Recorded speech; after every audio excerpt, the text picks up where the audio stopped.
ಒಮ್ಮೆ ಒಂದು ಹಳ್ಳಿಯಲ್ಲಿ ಒಬ್ಬ ಪ್ರಾಮಾಣಿಕ ರೈತನಿದ್ದನು. ಅವನು ದಿನರಾತ್ರಿ ಕಷ್ಟಪಟ್ಟು ಹೊಲಗಳಲ್ಲಿ ದುಡಿತಿದ್ದ. ಆದರೆ ಅವನಿಗೆ ಬೆಳೆಗಳಿಗೆ ನೀರು ಹರಿಸಲು ಸಾಕಷ್ಟು ನೀರಿನ ಮೂಲ ಇರಲಿಲ್ಲ. ಒಂದು ಬೇಸಿಗೆಯ ಸಮಯದಲ್ಲಿ ಅವನು ಹೊಲಗಳಿಗೆ ನೀರಿನ ಮೂಲ ಹುಡುಕಲು ತುಂಬಾ ಪ್ರಯತ್ನಿಸುತ್ತಿದ್ದ. ಆದರೆ ಅವನ ಬೆಳೆಗಳು ಒಣಗಲು ಆರಂಭವಾದವು. ತುರ್ತು ಪರಿಹಾರ ಬೇಕಾಯಿತು. ಆದ್ದರಿಂದ ಅವನು ಹತ್ತಿರದ ಶ್ರೀಮಂತ ನೆರೆಮನೆಯವನ ಬಳಿ ಹೋದನು.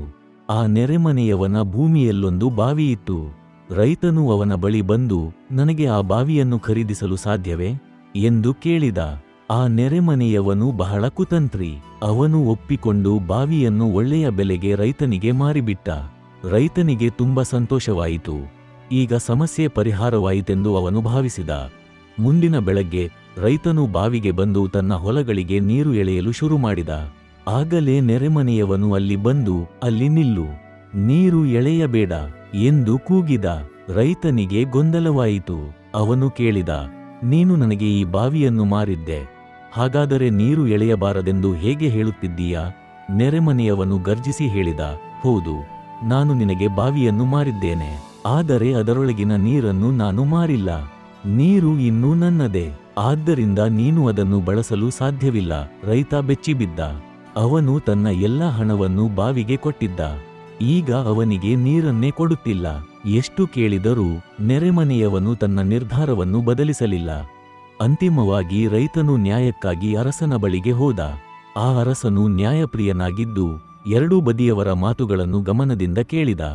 ನೆರೆಮನೆಯವನು ವಾದಿಸಿದ, ನಾನು ಬಾವಿಯನ್ನು ಮಾರಿದ್ದೇನೆ, ಆದರೆ ನೀರನ್ನು ಮಾರಿಲ್ಲ, ಹಾಗಾಗಿ ನೀರು ಇನ್ನೂ ನನ್ನದೇ. ಅರಸನಿಗೆ ಗೊಂದಲವಾಯಿತು. ಅವನು ತನ್ನ ಬುದ್ಧಿವಂತ ಮಂತ್ರಿಯನ್ನು ಕರೆಸಿಕೊಂಡ.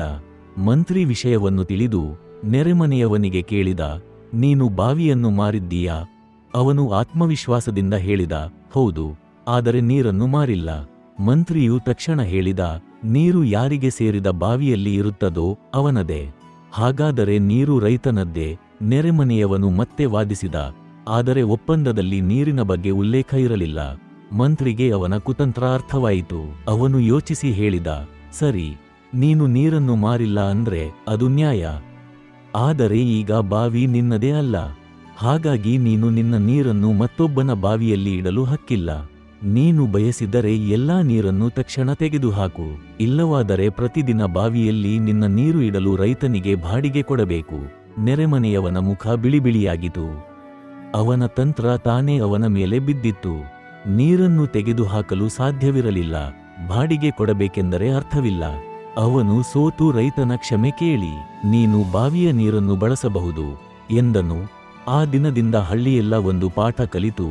ಕುತಂತ್ರ ಮತ್ತು ಸುಳ್ಳು ತಾತ್ಕಾಲಿಕವಾಗಿ ಯಶಸ್ಸು ತರುವಂತಿದ್ದರೂ ಅಂತಿಮವಾಗಿ ಸೋಲಿಗೆ ಕಾರಣವಾಗುತ್ತವೆ.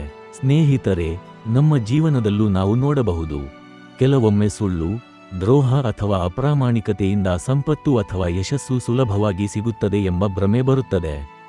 ಆದರೆ ಆ ಯಶಸ್ಸು ಸ್ಥಿರವಲ್ಲ.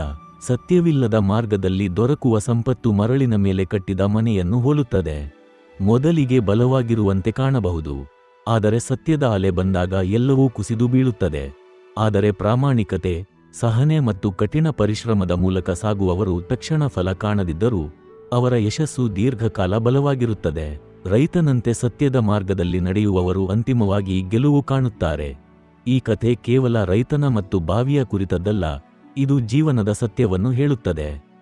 ಸುಳ್ಳು ಮತ್ತು ದ್ರೋಹ ತಾತ್ಕಾಲಿಕ ಜಯ ನೀಡಬಹುದು, ಆದರೆ ಸತ್ಯ ಮತ್ತು ನ್ಯಾಯ ಎಂದಿಗೂ ಶಾಶ್ವತವಾಗಿ ಗೆಲ್ಲುತ್ತವೆ.